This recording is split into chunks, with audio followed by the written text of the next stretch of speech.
Evangelho de Jesus, segundo o evangelista Lucas, capítulo 23. E nós vamos ler a partir do versículo 26. Perdão, irmãos. Assim diz a palavra do Senhor. Quando o levaram dali, pegaram um certo Simão, que era cirineu e vinha do campo, e puseram-lhe a cruz sobre as costas, para que a carregasse atrás de Jesus. Uma grande multidão o seguia, e também mulheres, que choravam e lamentavam por ele. Jesus, porém, virando-se para elas, disse: Filhas de Jerusalém, não choreis por mim, chorai sim por vós mesmas, e por vossos filhos. Porque virão dias em que se dirá: felizes as estéreis, os ventres que não geraram e os seios que não amamentaram. Então começarão a dizer aos montes: caí sobre nós, e às colinas: cobri-nos, pois se fazem isso com a lenha verde, o que farão com a seca? E levavam também com ele 2 criminosos para serem mortos. Quando chegaram ao lugar chamado Caveira, ali o crucificaram. Ele e também os criminosos, um à sua direita e o outro à sua esquerda. Jesus, porém, dizia: Pai, perdoa-lhes, pois não sabem o que fazem. Então repartiram entre eles as roupas dele, tirando sortes sobre elas. E o povo estava ali, olhando. E as autoridades o ridicularizavam, dizendo: salvou os outros. Então salve a si mesmo, se é o Cristo, o escolhido de Deus. Os soldados também zombavam. E aproximando-se, ofereceram-lhe vinagre. E diziam: se tu és o rei dos judeus, salva a ti mesmo. E esta inscrição estava acima dele: este é o rei dos judeus. Então um dos criminosos crucificados blasfemava dele, dizendo: tu não és o Cristo? Salva a ti mesmo e a nós. Mas o outro, repreendendo, disse: não temes a Deus, nem sofrendo a mesma condenação. Nós, na verdade, estamos recebendo com justiça o que nossos atos merecem. Mas este homem não fez mal algum. Então disse Jesus, ou melhor, então disse: Jesus, lembra-te de mim quando entrares no teu reino. E Jesus lhe respondeu: em verdade te digo, que hoje estarás comigo no paraíso. E já era quase a hora sexta, e houve trevas em toda a terra até a hora 9, pois o sol havia se escurecido, e o véu do santuário se rasgou ao meio. Então, exclamando em alta voz, Jesus disse: Pai, nas tuas mãos entrego o meu espírito. E dizendo isso, expirou. Quando o centurião viu o que havia acontecido, glorificou a Deus, dizendo: é verdade, este homem era justo. E toda a multidão que havia presenciado isso, vendo o que acontecera, retirou-se lamentando profundamente. Entretanto, todos os conhecidos de Jesus e as mulheres que o haviam seguido desde a Galileia viam tudo isso de longe. Até aqui, irmãos. Enquanto Jesus trilha o caminho da cruz, nós podemos ver a bondade divina em ação. Cada passagem que nós pregamos até agora mostra os santos atos de Deus. Do ponto de vista da soberania divina, por amor, o Pai entregou o seu único filho para morrer pelo seu povo escolhido. Do ponto de vista da soberania divina, por obediência, Jesus ele se entregou voluntariamente para morrer e para realizar a vontade do Pai. Do ponto de vista da soberania divina, por providência, o próprio Pai predeterminou o papel de Jesus, o papel dos discípulos, de Judas, de Pedro, dos judeus, dos romanos, de Pilatos, e também todo o trajeto que seria percorrido até a crucificação. E também, enquanto Jesus trilha o caminho da cruz, nós não vemos somente a bondade de Deus, mas nós vemos também a maldade humana em ação. Porque cada passagem que nós pregamos até agora também mostra e expõe a mancha do pecado. Do ponto de vista da responsabilidade humana, a tristeza dos discípulos fez com que eles dormissem enquanto Jesus estava orando. A ganância de Judas fez com que ele entregasse Jesus aos judeus por 30 moedas de prata. A covardia de Pedro fez com que ele negasse Jesus por pelo menos 3 vezes. E a inveja dos judeus fez com que eles levassem Jesus até Pilatos. E não para por aí. A covardia de Pilatos fez com que ele deixasse um homem inocente ser condenado. E a crueldade dos soldados romanos faria com que esses crucificassem o Filho de Deus. Porém, irmãos, aqui é perfeitamente possível nós rapidamente perdermos de vista e nos esquecermos da nossa condição pecaminosa e transgressora, porque, afinal de contas, os nossos olhos estão ocupados com os sofrimentos de Jesus descritos nas páginas da Bíblia.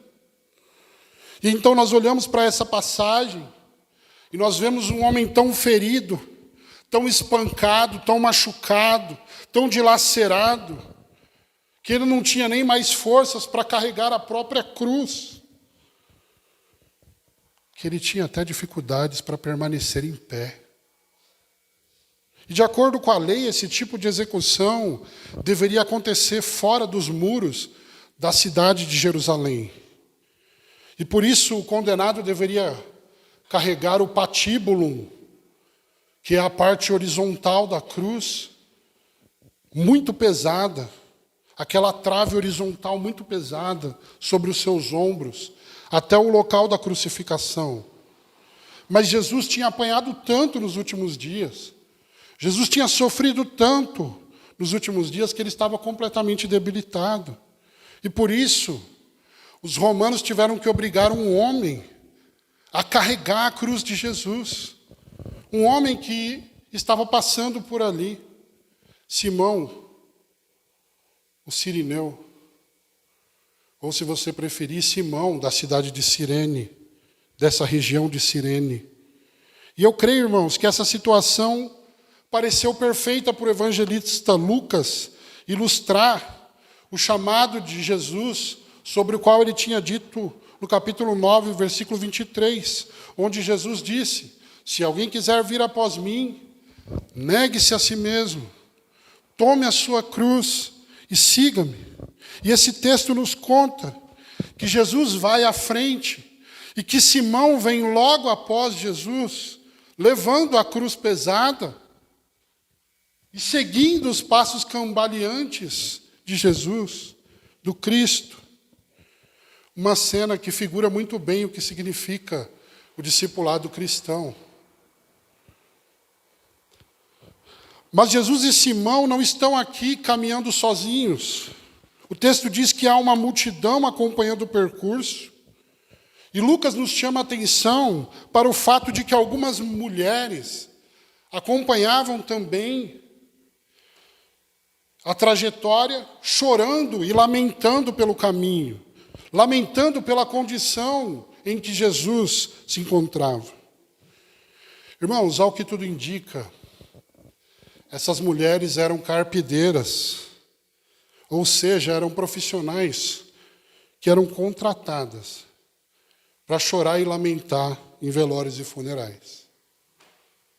Então essas mulheres faziam isso. E era comum naquela cultura que se contratasse pessoas só para chorar no velório. E eu não sei se nós podemos dizer que o choro delas era verdadeiro ou falso. Porque apesar de serem carpideiras, elas poderiam realmente estar com pena de Jesus. Não apenas por seus sofrimentos, mas porque estava próxima à sua morte.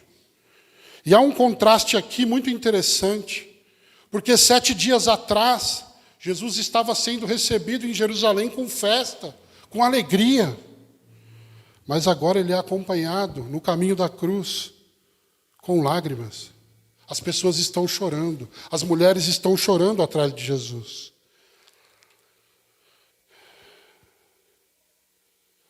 E talvez a gente tenha uma visão do choro espiritualizada, de acharmos que por ser choro está tudo ok e está tudo bem.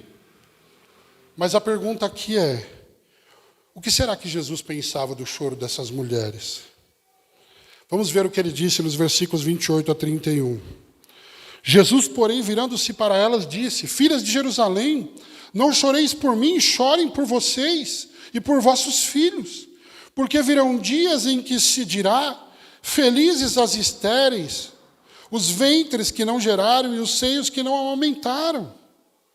Então começarão a dizer aos montes: caí sobre nós, e às colinas cobri-nos. Pois se fazem isso com a lenha verde, que farão com a lenha seca?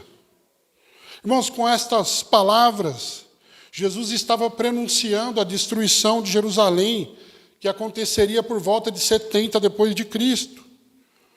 E se você observar, depois que Jesus diz àquelas mulheres: não chorem por mim, ele começa a oferecer para aquelas mulheres motivos reais pelos quais elas deveriam chorar. Olha só, Jesus diz que elas deveriam chorar, não por ele, mas pelo mal que sobreviria a elas mesmas e aos filhos delas. Porque muitos seriam mortos quando Jerusalém fosse destruída em 70 depois de Cristo. E para expressar o quão terríveis seriam esses eventos, até mesmo a maternidade, que era tida pelo judeu como uma bênção. Os filhos são herança do Senhor. Jesus disse: aqueles dias serão tão terríveis que vocês vão considerar mais felizes as mulheres que não têm filhos. Até a maior bênção vai se tornar maldição naquele dia. É o que Jesus está dizendo aqui. Ele fala: ai daquelas que estiverem grávidas, quando Jerusalém for cercada, quando ela for destruída, em 70 depois de Cristo. E segundo Jesus, irmãos, o terror seria tão grande que as pessoas chegariam a clamar, dizendo: montes caiam sobre nós, pedindo para as colinas, para que as colinas os soterrassem. Porque essas pessoas, elas desejariam a morte a fim de escaparem da violência e da ira vindoura, daquilo que aconteceria com a cidade de Jerusalém. E por fim, Jesus usa um ditado proverbial aqui, em forma de pergunta. Ele diz assim: se fazem isso com a lenha verde, o que farão com a seca? E eu vou explicar para os irmãos. A ideia aqui é que a lenha verde e úmida é mais difícil de ser queimada. E quando Jesus está falando da lenha verde e úmida, ele está falando dele mesmo. Mas em contrapartida, a lenha seca, ela queima muito mais rápido. E Jesus estava falando da lenha seca para se referir aos judeus. Ou seja, traduzindo o que Jesus está dizendo aqui: se Cristo, que era inocente, foi tratado dessa maneira, ele foi crucificado, como serão tratados os judeus que são culpados da morte de Cristo? Como eles seriam tratados no futuro? E com isso, Jesus está dizendo a Jerusalém, a cidade que ele já falou anteriormente: Jerusalém, Jerusalém, que mata os profetas, que matam aqueles que te são enviados. Ele fala, muitas vezes eu tentei ajuntar vocês como a galinha junta os seus pintinhos. Vocês não quiseram, vocês rejeitaram. Então o juízo está sendo proclamado contra Jerusalém aqui. Enquanto a gente está achando que Jesus é um indefeso sofrendo, ai que pena, ai que dó, ele para no meio do caminho da cruz para fazer uma declaração de juízo contra Jerusalém para essas mulheres. E perceba que Jesus está se referindo a elas mesmas, porque ele diz, filhas de Jerusalém, e depois diz para elas chorarem pelo juízo que virá por causa dos pecados da cidade. Portanto, irmão, sendo mais específico, quando Jesus está dizendo, não chorai por mim, mas por vós e pelos vossos filhos, nas entrelinhas, o que ele está dizendo para essas mulheres? Ele está dizendo, não chorem por mim, mas chorai pelos vossos pecados. Não chorem por mim, mas chorai pelos pecados de Jerusalém. Não chorem por mim, mas chorai pela consequência dos vossos pecados e dos pecados da cidade. Chorai pelo juízo que virá, que será manifesto no futuro próximo. E aqui eu trago a primeira lição que nós aprendemos com esse trecho. Jesus não quer que nós choremos por causa dele, mas ele quer que nós choremos por causa dos nossos pecados.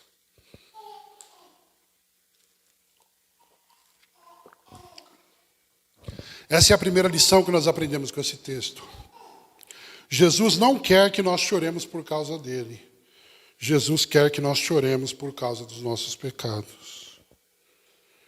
Irmãos, não adianta nós olharmos os sofrimentos de Jesus e ficarmos sentindo pena dele. Não adianta a gente se acabar em lágrimas assistindo a paixão de Cristo, mas continuar vivendo uma vida de pecado e rebeldia contra Deus. Não adianta você chorar assistindo The Chosen e lamentando como se Jesus fosse um coitadinho indefeso, mas depois você continuar vivendo para si mesmo e amando o seu pecado. Jesus está dizendo, chorem, não chorem por mim, chorem pelos pecados de vocês. É muito comum nós nos emocionarmos com peças teatrais nessa época. Mas Jesus não está contando as suas lágrimas e dando crédito a elas por isso. Porque se nós acreditarmos que essa história é verdadeira, mas continuarmos vivendo como se ela fosse falsa, as nossas lágrimas não passam de lágrimas de crocodilo. As nossas lágrimas não passam de lágrimas de carpideira. É como se você fosse um profissional contratado para chorar num velório. Jesus quer a nossa obediência mais do que as nossas lágrimas. E com isso eu não estou dizendo que ele não quer nossas lágrimas. Tudo bem, você pode chorar. E chorar é bom. A questão é que lágrimas sem obediência é uma mentira. Jesus não quer lágrimas de pena e de simpatia. Ele quer lágrimas de lamentos pelos nossos pecados. Ele quer lágrimas de lamento pelas consequências dos nossos pecados. Ele quer lágrimas de lamento pelo juízo vindouro. Ele quer lágrimas de lamento por causa de um arrependimento genuíno. São essas lágrimas que Jesus quer. Não por ele, não de pena. Ai, olha como ele sofreu. Jesus falou, esquece isso. Chora pela perdição de vocês. E na verdade, irmãos, desde que o arrependimento seja verdadeiro, nem precisa de lágrimas. Há uma música, em breve vocês conhecerão, que diz assim, que o chorar não salva. O pastor Augusto Nicodemos Lopes, ele diz o seguinte, arrependimento não é quando a gente chora, arrependimento é quando a gente muda. Mas eu fico uma vida toda chorando sem demonstrar nenhuma mudança. Isso não é o arrependimento bíblico. Portanto, poupemos o Senhor do nosso suposto choro pelos sofrimentos dele, enquanto ainda vivemos como escravos do pecado. Jesus não se comove com isso. Nós estamos desperdiçando lágrimas. Nós estamos sendo como as carpideiras.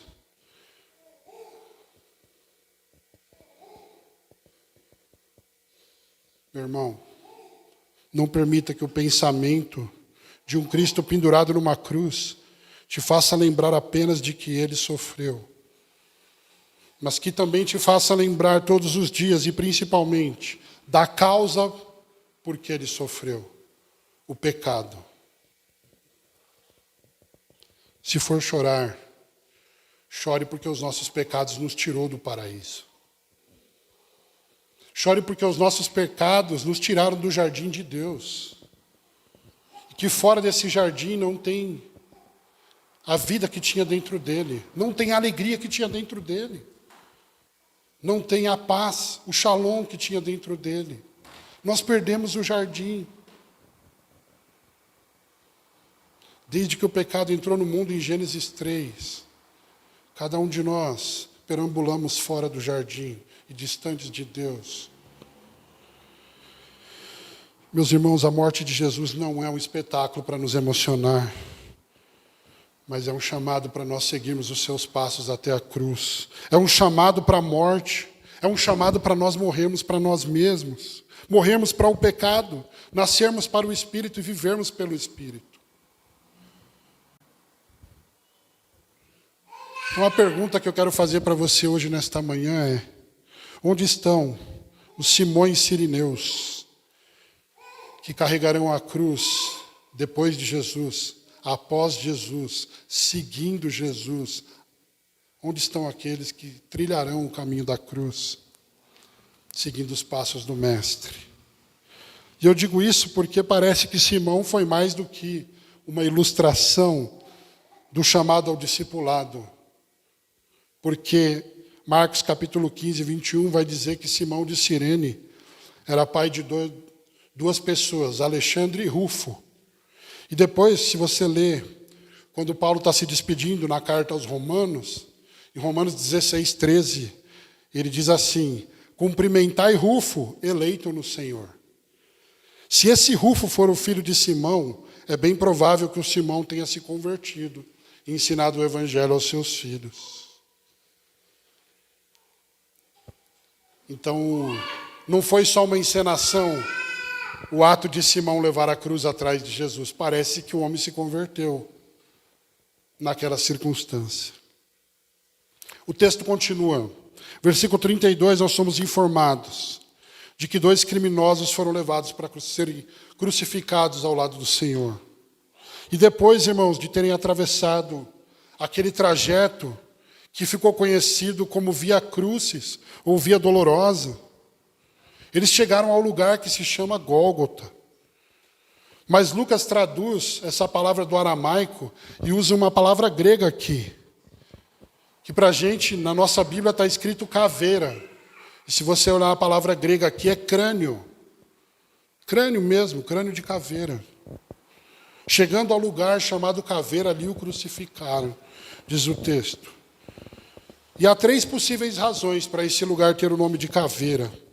A primeira possibilidade é que alguns dizem que naquele lugar haviam vários crânios. Uma segunda possibilidade é que era uma região de morte e execuções, o que parece fazer muito sentido. E em terceiro lugar, a mais provável possibilidade é que o formato daquela região parecia um crânio. E é por isso que esse lugar era chamado de caveira. Mas seja como for, nós estamos falando de um lugar de vergonha, um lugar de humilhação, um lugar de punição e pena capital. E, aliás, a crucificação era o pior tipo de condenação que era aplicado pelo sistema romano na época. E naquele lugar, foi naquele lugar, no Monte Caveira, que Jesus Cristo foi crucificado. Segundo o evangelista Lucas, a cruz de Cristo foi instalada no meio de outras 2 cruzes dos criminosos, cumprindo a profecia de Isaías 53:12, que diz que ele foi contado entre os transgressores e intercedeu por eles. Quando Jesus intercedeu pelos transgressores? Pai, perdoa-lhes, porque eles não sabem o que fazem. Então, irmãos, a Bíblia nos diz que os soldados rasgaram a roupa de Jesus. E eles partiram a roupa de Jesus, rasgaram em 4 partes, e eles sortearam as partes entre eles. Isso significa que no momento em que eles rasgaram as vestes de Jesus, Jesus ficou nu diante de todas aquelas pessoas. E estando Jesus na cruz, como se não bastasse, ele já na cruz, as pessoas passavam e zombavam dele. Em primeiro lugar, o versículo 35 nos mostra que as autoridades judaicas passavam ali e diziam: salvou os outros, então salve a si mesmo se és o Cristo, o escolhido de Deus. E aí então os romanos, versículo 37, eles dizem: se tu és o rei dos judeus, salva a ti mesmo. E aí, gente, como se não bastasse, até mesmo um dos criminosos que estão morrendo ao lado de Jesus, ele olha para Jesus e fala: ei, você não é o Cristo? Salva você mesmo e salva a gente também. Naquele momento, Jesus está sendo ridicularizado e todas as pessoas estão pedindo provas da identidade messiânica dele e do seu poder salvífico. E a prova que eles queriam era que Jesus descesse da cruz. Você não é o Messias? Desce da cruz. E isso mostra como Jesus é diferente de nós. Porque de vez em quando baixa na gente você sabe com quem você está falando?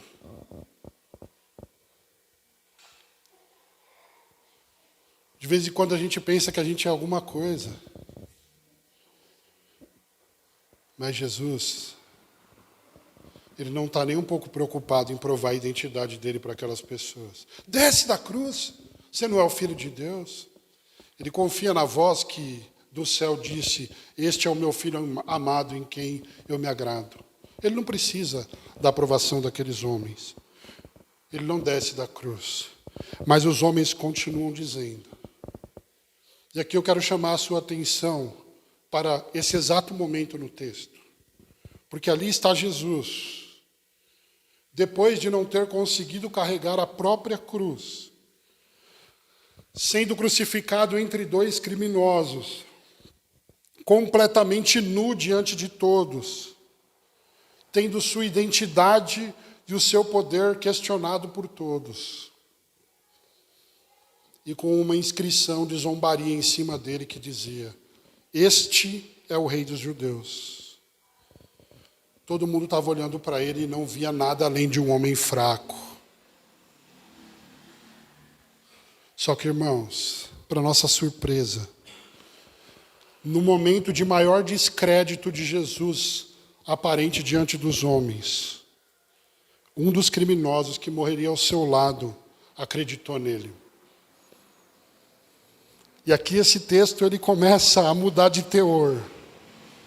Porque primeiro, o outro ladrão da cruz, ele começa a gritar para o que está do lado de cá zombando de Jesus, e falando: ei, você não teme a Deus nem sofrendo a mesma condenação? E parece que tem algo acontecendo dentro do ladrão da cruz, porque ele começa a confessar a culpa. Porque ele não está vendo somente um homem ensanguentado do seu lado, mas algo faz com que ele olhe para dentro dele. Ele não está derramando lágrimas, mas ele diz o seguinte: nós, na verdade, estamos recebendo com justiça o que os nossos atos merecem. Irmãos, quando nós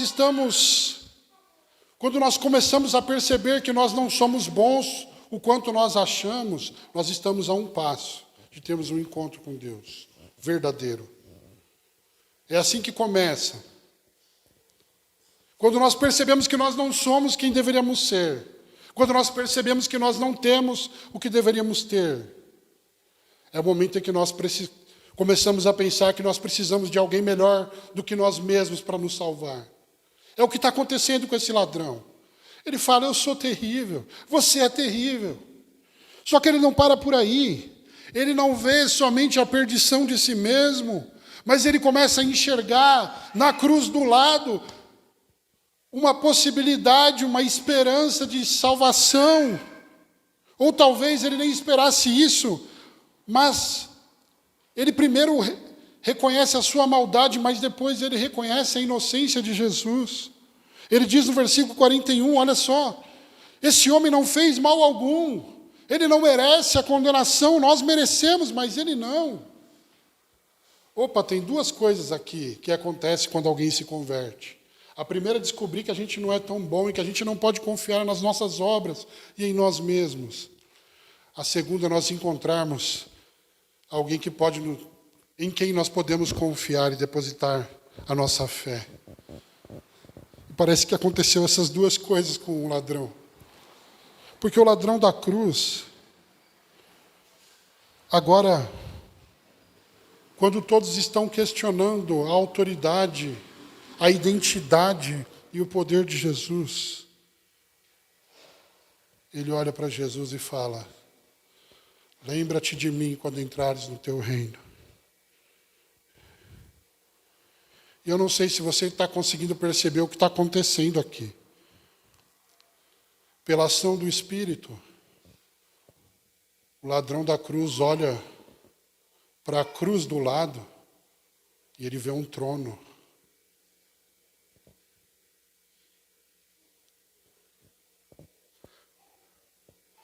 Pela ação do Espírito, o ladrão da cruz olha para a cruz vizinha,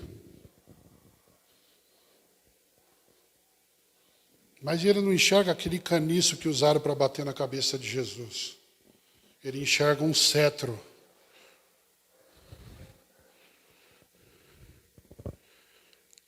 Ele olha para a cruz do lado e ao invés de ver um homem nu e ensanguentado, ele vê um manto real. E ao invés de ver uma coroa de espinhos, ele vê uma coroa real. Ao invés de um cenário de zombaria, ele vê um reino. E para um homem que era aparentemente fraco aos olhos de todos, ele olha para ele e vê um rei.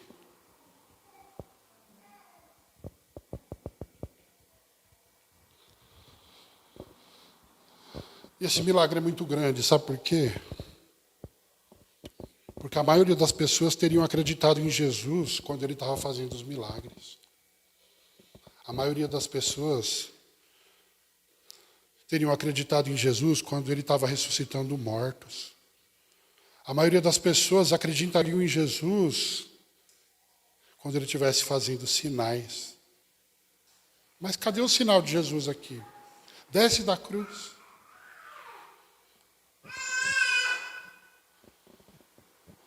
A reação natural do ladrão da cruz deveria ser: esse homem não consegue nem descer da cruz.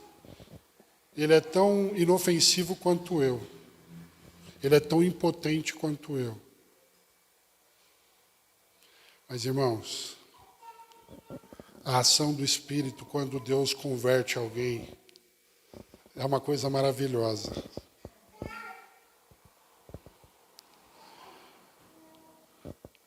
Ele vê um homem sendo ridicularizado e morrendo diante de todos.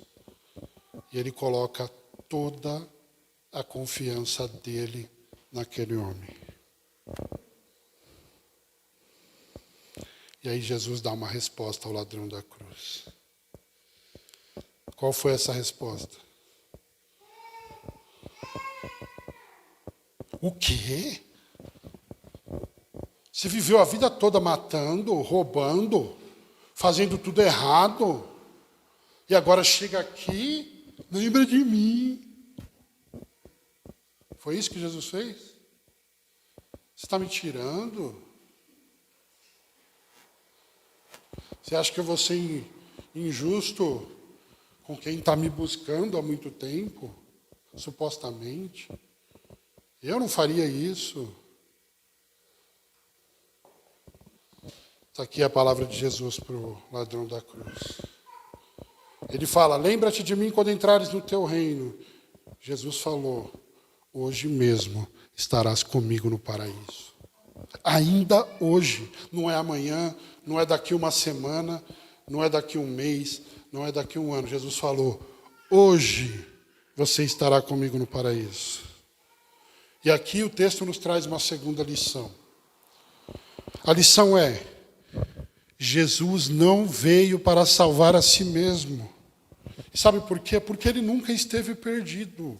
Ele não tem que salvar, ele é santo, ele não está perdido, ele não tem que se salvar. Ele veio para salvar pecadores, ele veio para buscar e salvar aquele que estava perdido, aquilo que estava perdido. Ele não veio para salvar ele mesmo.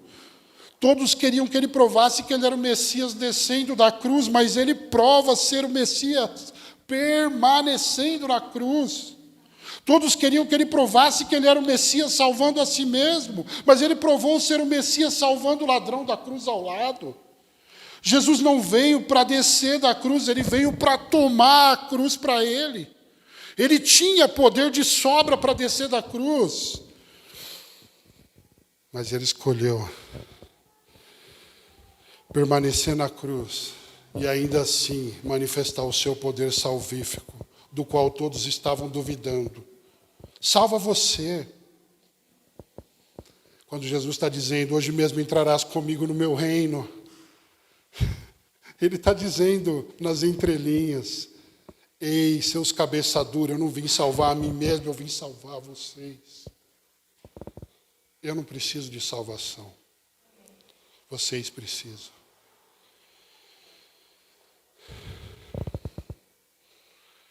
E aí sempre tem alguém que talvez vai pensar assim, ué, mas o ladrão da cruz sempre fez tudo errado.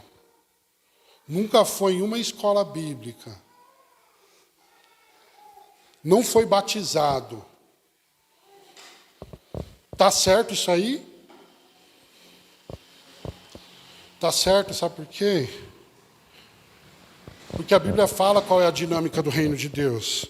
A dinâmica do reino de Deus está em Efésios capítulo 2, 8 e 9, que diz assim, porque pela graça sois salvos por meio da fé, e isto não vem de vocês, é dom de Deus, não vem de obras para que ninguém se orgulhe.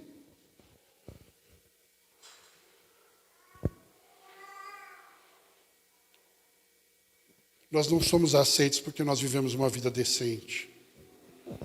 Nós não somos aceitos porque nós discipulamos os nossos filhos para serem pessoas decentes. Nós não somos aceitos porque nós ajudamos o cego a atravessar a rua e somos pessoas boas. Não. Nós somos aceitos porque a bondade que não existe em nós existe nele. Ele teve misericórdia de nós. Ele desviou a ira de Deus de nós, levando sobre ele e nos livrando da condenação eterna, e nos livrando daquilo que os nossos atos mereciam. Ah, então para que eu estou obedecendo? Você está obedecendo porque você entendeu que agora você não pertence mais a si mesmo. Que ele comprou você com o sangue dele, e agora você não vive mais para si mesmo, você vive para ele. Pelo menos é o que o Evangelho diz. Ele morreu por todos, para que os que vivem não vivam mais para si mesmos, mas para aquele que por eles morreu e ressuscitou. Para de chorar e vive para ele. Ou então chora e vive para ele, não tem problema chorar. O problema é chorar e não viver para ele. Porque no dia final ele vai falar, sai daqui, ô carpideiro, não te conheço. Não te conheço. De fato, o chorar não salva. De fato, as obras não salvam. É Jesus quem salva. A Deus pertence a salvação. É Ele que tira o homem da sua condição de miséria, do poço mais fundo que você imaginar. A pior pessoa que você imaginar, aquela menos consertável que você conhece. Se Deus, em sua graça, abrir o coração dessa pessoa,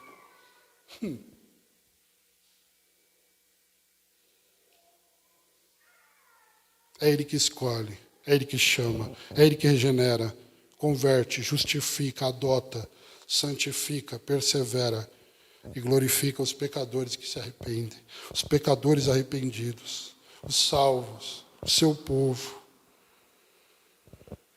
É verdade que nós choramos porque o pecado fez com que nós perdêssemos o paraíso. Porém, hoje nós nos alegramos, porque a graça nos colocou no paraíso de volta. Essa é a boa nova do Evangelho. Não pense você que os benefícios da vida eterna são lá na frente, quando Jesus se manifestar. Não. Os benefícios da vida eterna e do paraíso já estão nos visitando hoje na nossa vida. Porque nós temos vida e vida com abundância.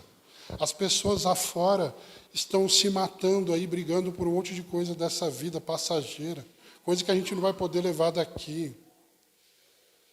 Mas nós descansamos nos braços daquele que nos segura firme e disse: não te deixarei e não te desampararei. Se a nossa confiança estiver em nós, no dia mau nós cairemos. Mas se a nossa confiança estiver nele, ele nos manterá de pé. Por isso que ninguém se gloria na presença dele. Porque a salvação é dele. Se todos são salvos pela graça, e não pelas obras, e não por algum mérito, o nosso coração deve ser purificado de toda arrogância. Porque nada vem de nós, tudo vem dele. Porque dele, por ele e para ele são todas as coisas. Irmãos, chegando na última parte desse texto, a narrativa da morte de Jesus termina revelando 2 sinais sobrenaturais. Qual que é o primeiro?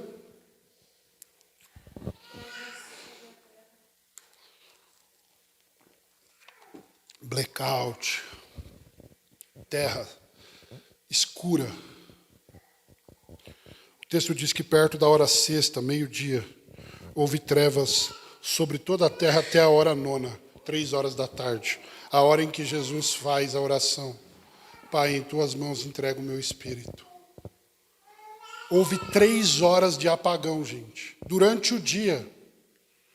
E aí muitos já propuseram que poderia ser apenas um eclipse solar. Mas alguém aqui já viu um eclipse solar durante o dia de 3 horas? Isso é impossível. Não faz o menor sentido. E além disso, um eclipse não acontecia e não acontece durante a lua cheia. E a Páscoa sempre era celebrada na lua cheia. Então não vem com essa história de eclipse. A ciência fica tentando, não, isso aí foi só um eclipse. Aí falam que tem alguma coisa misteriosa nisso. Irmãos, na verdade isso é um sinal sobrenatural. E quando a terra fica escura por 3 horas, os intérpretes acreditam que as trevas eram um sinal de juízo contra Jerusalém e contra os judeus, mais uma vez, porque eles rejeitaram e crucificaram o Messias. O que a escuridão te lembra? Já que a gente está falando de Páscoa, e já que a gente vai comemorar a ressurreição na semana que vem, o que a escuridão lembra? Pensa nas 10 pragas, tinha alguma que parecia com isso? Era bênção ou era maldição? O Egito ficou na escuridão, enquanto Israel estava na luz. Essas trevas, elas significam que o Senhor vai se vingar daqueles que crucificaram o Messias. De todo pecador não arrependido. É uma declaração de juízo de Deus sobre Jerusalém, sobre os judeus, porque ele veio para o que era seu, e os seus não o receberam. Só vai ser livre disso, aqueles que creem. E ao crerem, se tornam filhos de Deus. O restante sofrerá essa condenação. A escuridão não é um bom sinal. Todo mundo olha. Imagina, 3 horas de escuridão durante o dia. Jesus está na cruz. Soma A mais B. Está todo mundo falando, você não é o filho de Deus? Agora está tudo escuro, está todo mundo assim. Ó. O que aconteceu? E um segundo sinal aparece aqui no texto. O texto diz que o véu do templo ele se rasga de cima para baixo. Se ele tivesse sido rasgado de baixo para cima, a gente podia até acreditar que uma turma lá tentou rasgar, porque o véu era grosso, tentou rasgar lá por baixo. Mas, gente, foi de cima para baixo. Foi Deus que rasgou o véu. E aí você talvez esteja pensando, mas qual é o significado do véu rasgado? Uma coisa muito interessante é que geralmente a gente pensa nesse sinal somente como um sinal bom. Mas, na verdade, o véu rasgado ele é um sinal de graça para os pecadores arrependidos. Mas é um sinal de juízo contra os pecadores obstinados. Aqueles que querem permanecer no pecado. Aqueles que não querem confiar em Cristo para a salvação. Aqueles que ainda estão confiando em si mesmos. Hebreus 10, 20 vai dizer qual é o sinal de graça para pecadores arrependidos. Diz assim: portanto, irmãos, tendo coragem para entrar no lugar santíssimo por meio do sangue de Jesus, pelo novo e vivo caminho, pelo novo e vivo acesso que ele nos abriu, através do véu que é o seu corpo. Para aqueles que se arrependem, o véu é uma boa notícia. Significa que nós temos livre acesso a Deus através de Cristo Jesus, porque não há outro mediador entre Deus e os homens, senão Cristo o homem. Esse é o mediador. Mas o que geralmente se deixa de lado é que o véu rasgado é uma declaração de juízo contra Jerusalém, que foi o palco da crucificação, contra os judeus por rejeitarem e crucificarem o Messias. Mais uma vez, lembra de Jesus no começo do texto? Está todo mundo achando que ele é coitado, aí ele para assim e fala: para de chorar, por favor, chora por vocês, chora por Jerusalém, o juízo vai chegar. Jesus anuncia no começo do texto e agora os sinais estão anunciando. A escuridão e o véu rasgado, Jerusalém será destruída. E é importante dizer aqui, irmãos, que o juízo contra Jerusalém, os judeus, prefiguram o juízo final de Deus contra todos os seus inimigos. Ou seja, todo aquele que não crer nesse Cristo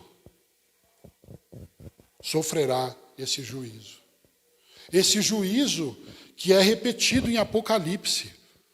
Quando for manifesta a ira do Cordeiro, as pessoas vão dizer: caiam as montanhas sobre nós, porque a ira do Cordeiro está acesa. É melhor ser soterrado pela montanha do que a ira do Cordeiro acabar comigo. As pessoas vão pedir para os montes caírem sobre elas, aquelas que não se arrependeram. E aqui nós vemos essas duas reações no texto, por incrível que pareça, e mostrando mais uma vez a graça de Deus. Sabe por quê? Porque quando a terra fica escura, o véu do templo é rasgado, e esses sinais são evidentes. Um centurião romano, ele diz assim: este homem verdadeiramente era o Filho de Deus.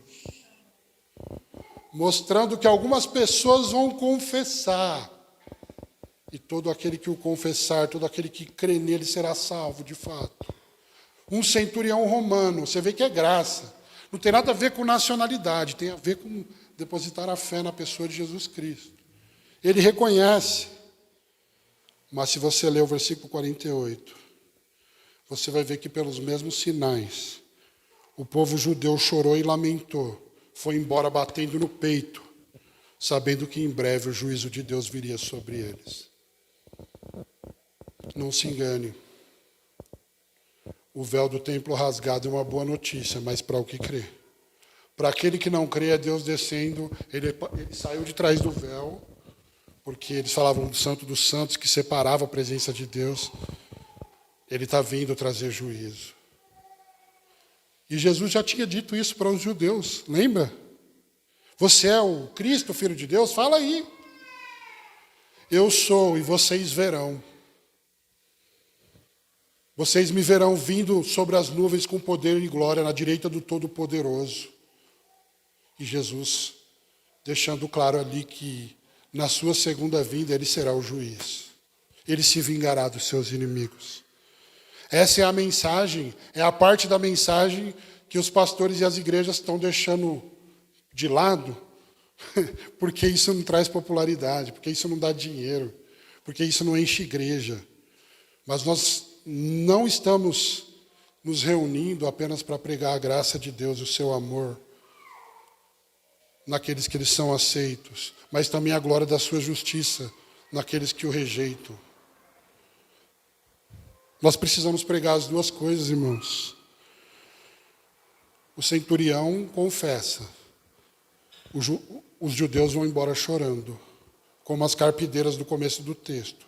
Só que agora o choro não é fingido, o choro é de medo. Eles vão embora com medo do que está acontecendo ali. Enfim, essas são as duas lições que eu tirei desse texto ao estudar. Jesus não quer que nós choremos por causa dele, mas quer que nós choremos por causa dos nossos pecados. Segundo, Jesus não veio para salvar a si mesmo, porque ele nunca esteve perdido, mas ele veio para salvar pecadores, como eu e você. Por isso, irmãos, o Evangelho nos chama a fazer o mesmo que fez o ladrão da cruz. E talvez você pense assim, mas eu não sou um criminoso, eu nunca matei ninguém. Eu nunca fiz nada grave. No máximo eu peguei um lápis do meu amigo na escola. A Bíblia diz que todos pecaram e precisam da graça. Você não precisa matar alguém para precisar de Jesus. Nós nascemos nessa condição de pecadores e pessoas que precisam da graça dele.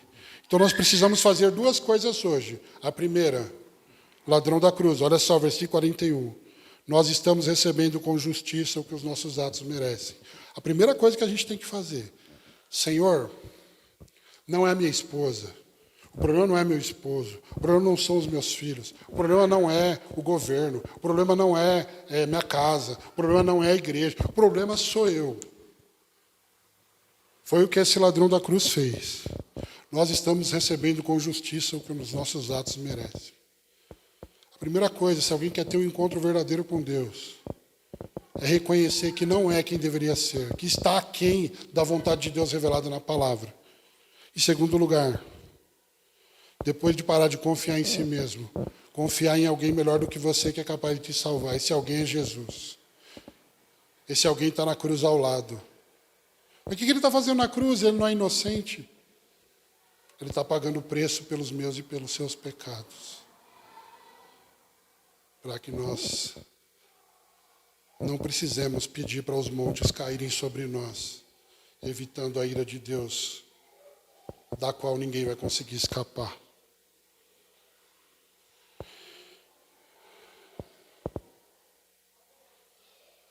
Eu quero encerrar com uma pergunta.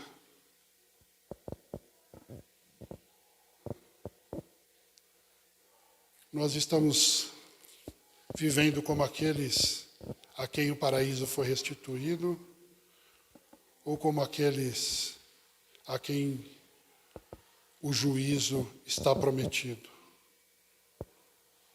Se arrependa, confesse seu pecado, confie no Senhor. Vamos orar. Senhor, graças te damos por esta palavra.